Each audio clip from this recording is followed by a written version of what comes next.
Olá a todos, né, alunos do 9º ano. Esta é a aula final, né, no caso da aula 2.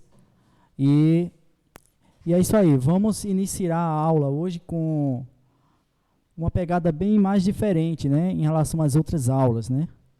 Aqui Paulo Breiner, e vamos iniciar com mais uma aula específica aqui.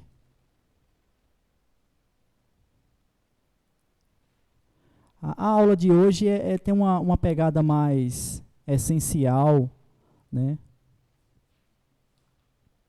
Porque fala muito sobre o teatro de bonecos, né?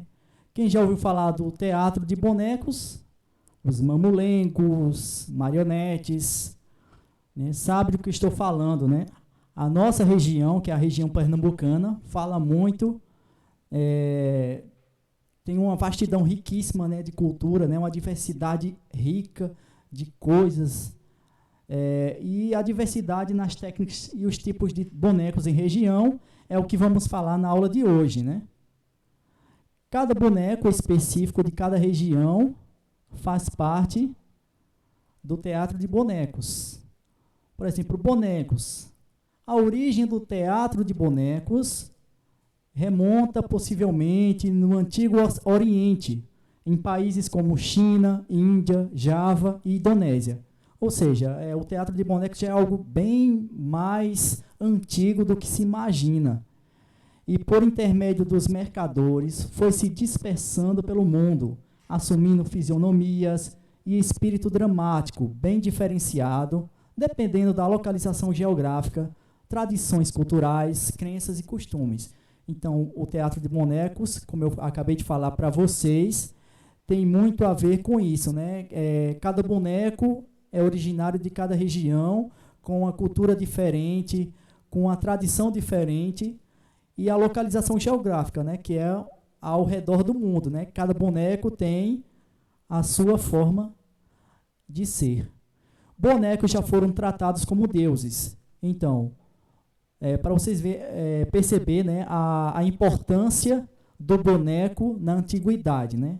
No Oriente, os bonecos eram tratados com muito respeito, pois as pessoas acreditavam que eles eram mensageiros dos deuses. O boneco conquistou um status espiritual e era tratado com muita reverência, ou seja, com muito respeito, com muita admiração e adoração. Os orientais consideravam estes bonecos como verdadeiros deuses, dotados de recursos mediúnicos e fantásticos. Eles eram criados com tamanha perfeição que se tornavam idênticos aos seres vivos, muitas vezes inspirados realmente em personagens reais.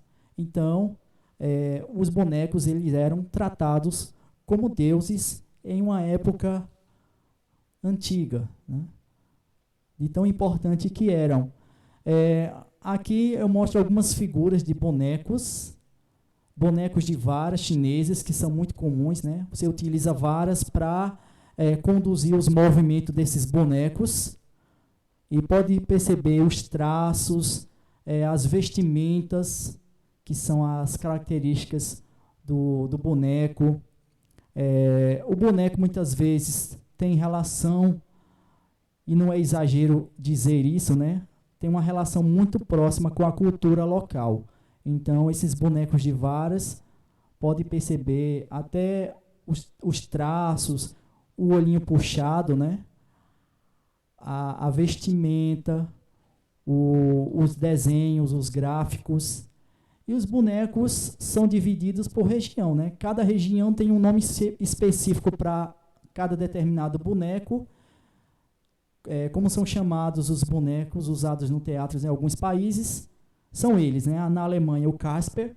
Na Espanha, Cristóvão, né? Na França, Guignol. Na Grécia, Atalanas. Na Inglaterra, Perche, né? Itália, Maceus ou Polichinelo. Na Rússia, Petrusca.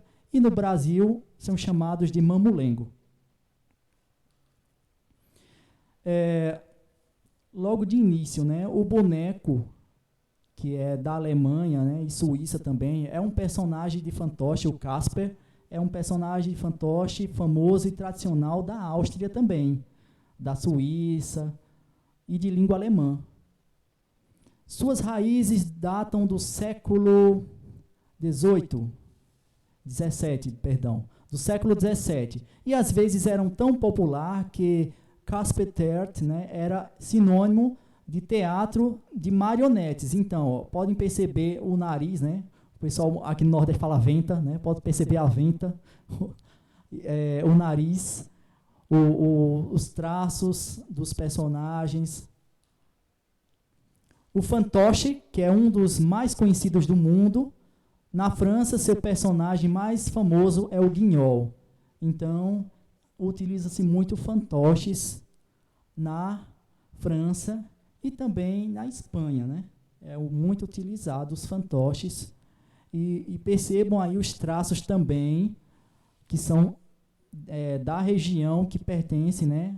A região, na França, no caso, as vestimentas ali, principalmente na figura 3. A apresentação de teatro de Guignol em Paris, lá na França.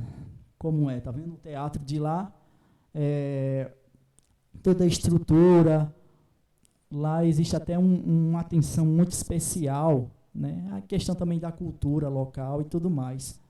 Os traços, a encenação, o palco montado ali, ao fundo, né? E até as cores também. Na Inglaterra, né, o Perche, né, que até tem um pouco de semelhança com o Casper. Na Itália, né, o Pulcinella, né, que é também um teatro com mamulengos e com fantoches, só que eles utilizam muito bem diminutos, né, são bonecos bem pequenininhos e tem uma cortina ali específica para isso, né. O mamulengo, que é originário do Nordeste, esses bonecos têm cabeças e braços esculpidos em uma madeira chamada mulungu. As roupas deles são geralmente túnicas coloridas. Então, no Nordeste, né, o mamulengo ele é mais relacionado às cores, ao colorido, né? Quanto mais cores que chamam a atenção, significa as cores da alegria, né? Significa as cores do carnaval, né? Principalmente no carnaval, que é um turbilhão de bonecos, principalmente os bonecos de Olinda, né?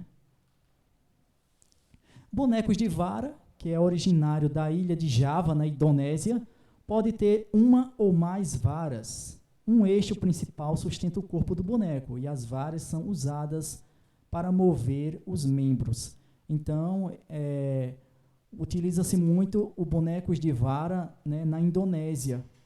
E esses bonecos são praticamente movimentados por isso. Não é totalmente diferente do movimento quando eu faço um buraco, né, no boneco para conduzir a mãozinha dele e tudo mais. Já nos bonecos de vara, não. Eu tenho que conduzir as varas para a movimentação dos bonecos. Marionete, que é movimentado por um conjunto de fios que ficam amarrados em uma cruz. Cheio de articulações, manipular esses bonecos é considerada uma tarefa difícil. Sendo assim, marionete é a técnica na qual o boneco é ligado por fios a um controle de madeira, que permite ao manipulador movimentá-lo. Ali exemplos, né, de imagens sobre as marionetes, e mostra ali uma delas na figura 2, né, o rei e o bobo da corte. O rei e o bobo da corte. Na figura 3 mostra o Gepeto, que é o criador do Pinóquio, e praticamente, literalmente falando, o Gepeto, que é o criador do Pinóquio, está conduzindo o Pinóquio dando vida a ele, né, através dos movimentos com a marionete. Boneco de balcão, que é derivado de uma técnica japonesa chamada de bunraku, né, buraku, que move o boneco, fica por trás e toca diretamente no corpo dele. Então, é um boneco chamado também de boneco de balcão, porque ele já é um boneco mais diferenciado, né? Percebam também os traços japoneses que são utilizados, as cores, né, muito florido, algumas cores intensas como o vermelho. Também pode perceber também no rostinho deles, né, o branco, que eles utilizam muito pó, né, em suas faces, mas também percebam também a manipulação dos seus criadores, a seriedade, né? O povo japonês é um povo muito sério, é um povo muito sério até demais, né? Muito rígido, e não tem nenhuma expressão facial no rosto, tanto na figura 1 como na figura 2, podem perceber isso, né? Também, continuando, né, sobre essa técnica de bonecos japoneses, né, o teatro de bonecos pelo mundo. No Japão, o tradicional teatro de bonecos, e destinado para o público adulto, chama-se o bunraku, né? Narrativas musicais e sofisticados de bonecos surgem no período Edo, né, com uma proposta popular em contraponto ao teatro clássico, feito para a aristocracia. Então, nesse teatro de bonecos é criado um clima dramático e apresentação. Pode até durar alguns minutos ou mais de uma hora. O narrador fala por todos os personagens e também descreve o cenário, a ação e as emoções dos personagens. Então, além de ser um clima dramático, né, que é um clima triste, né, a narração acontece através de uma pessoa explicando e descrevendo os fatos das cenas, das ações, das emoções, mas também tudo tem um lado de mostrar, dar uma mensagem, né? Passar uma mensagem para o público. Então, o teatro de bonecos tem a ver com isso, né? Algumas imagens vocês podem perceber aí de bonecos de balcão, conhecido como bonecos de balcão, os traços, o florido, as roupas e até as vestimentas também dos bonecos, como eu falei para vocês logo no início da aula, né? Os traços culturais, os traços da cultura local influenciam muito nos bonecos. Isso vai de região para região. Em Taiwan, uma das formas mais tradicionais de teatro de bonecos é o Budaishi, né? Nasceu na China e se espalhou para Taiwan. Utiliza a técnica de luva e tem a cabeça, os pés e as mãos de seus bonecos confeccionados com a madeira. A performance do Budaishi integra a língua local, música tradicional e roupas bem coloridas e chamativas. A técnica é passada de geração em geração e hoje é um dos grandes símbolos do teatro de bonecos taiwanês. Exemplos de palco, né? Um exemplo de palco para apresentações do Budaishi e a representação do boneco. Então, na primeira foto, né, que é a foto 1, mostra-se o palco dos bonecos, né, todo sofisticado, né, mostrando a sofisticação do teatro desses bonecos Budaishi, que é muito importante na região. Bonecos de sombra Uma fonte de luz segue o boneco, né? Afastada ou aproximada. Essa luz dá diferentes tamanhos aos personagens, projetados em uma tela branca, em geral, são movimentados por varas. Então, outro tipo de teatro com varas, só que nesse caso específico, utiliza-se muito a sombra. Então, eu posso estar em um ambiente escuro, só que eu vou colocar uma luz próxima por trás de mim, né? Ou por trás dos bonecos, para só destacar esses personagens, e eu vou ficar atrás do cenário. E eu vou manipular esses bonecos através de varas. Então, eu vou conduzir as varas, enquanto que os bonecos vão ganhando vida própria. Esse é chamado de bonecos de sombra. Exemplos de imagens do Petrushka, né, na Rússia, que são bonecos mais grandes, enormes.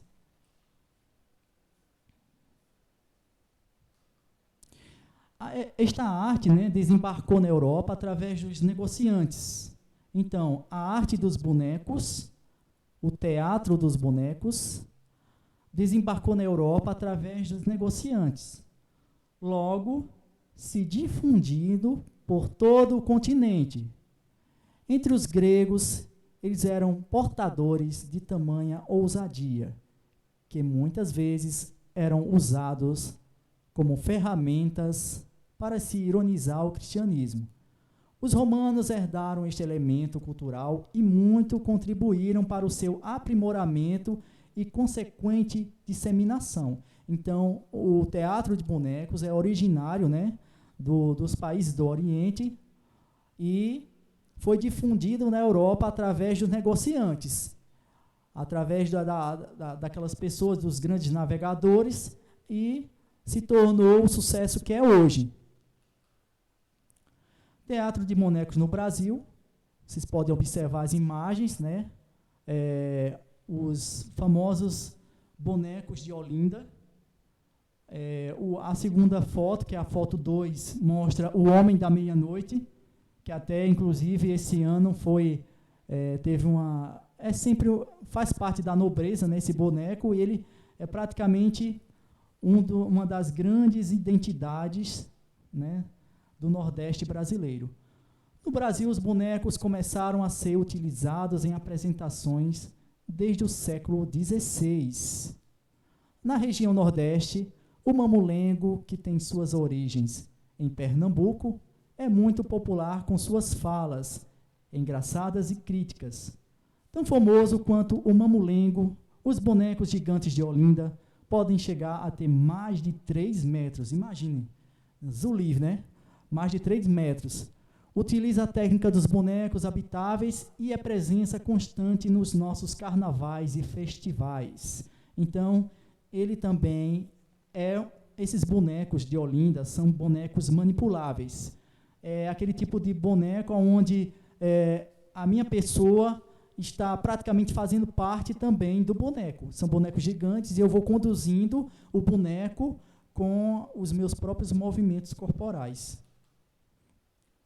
Então, dando continuidade aos bonecos habitáveis, né, ou manipuláveis, esses bonecos habitáveis é a técnica da qual o manipulador veste o boneco. Então, literalmente, estou vestindo o meu próprio personagem.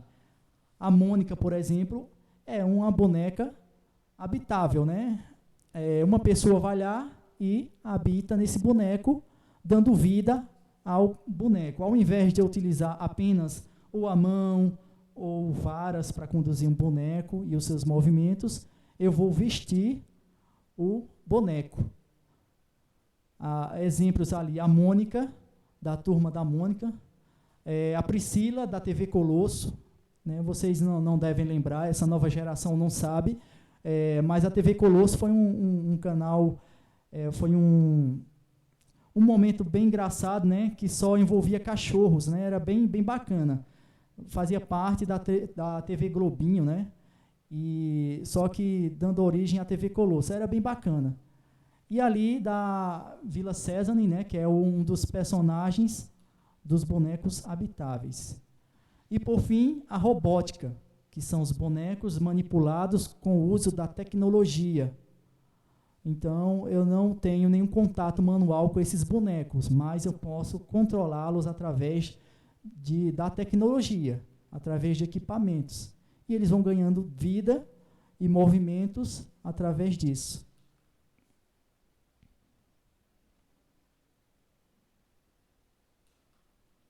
É importante salientar, né, que o teatro de bonecos ganha existência nos palcos por meio do movimento das mãos, do ator que o manipula, narra as histórias e até ultrapassa a realidade. Em momentos de magia e sedução, né, eles se destacam, mas ele também tem um alto potencial educativo, podendo se converter em poderoso instrumento nas mãos de um bom educador. Então, a habilidade também com esses bonecos é muito importante também para a educação brasileira, né? Resgatar certas historinhas, né? E assim vai. O teatro de bonecos é muito importante, além de ser também uma herança milenar.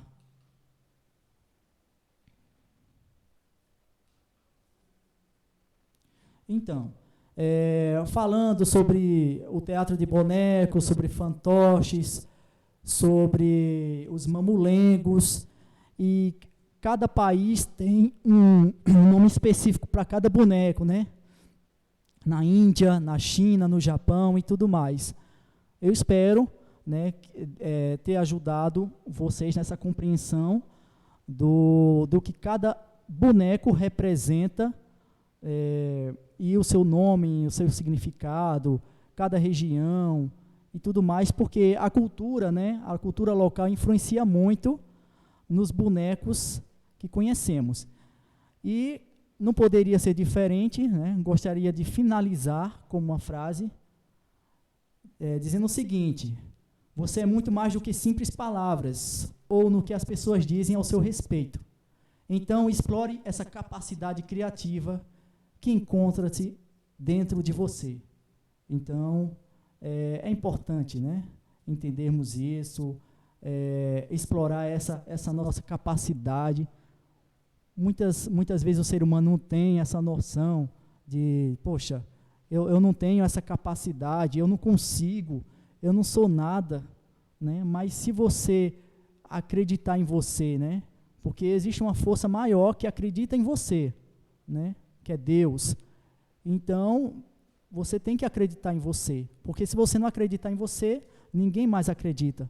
Você tem que primeiro se acreditar para que as pessoas olhem para você e digam: poxa, esse cara, ele tem sucesso, esse cara é alguém e ele realmente sabe utilizar essa força criativa que ele tem. Então, eu valorizo esse cara, muita gente vai te admirar pelo teu jeito de ser. Então é isso, temos que valorizar e muito mais, somos muito mais do que palavras. E a aula de hoje é finalizada com esta mensagem, com esta frase. Então espero que vocês tenham gostado da aula de hoje. Qualquer coisa, vejam, revejam o vídeo e para tirarem as dúvidas de vocês, estou deixando agora, finalizando com vocês. É isso aí, galera. Valeu e falou!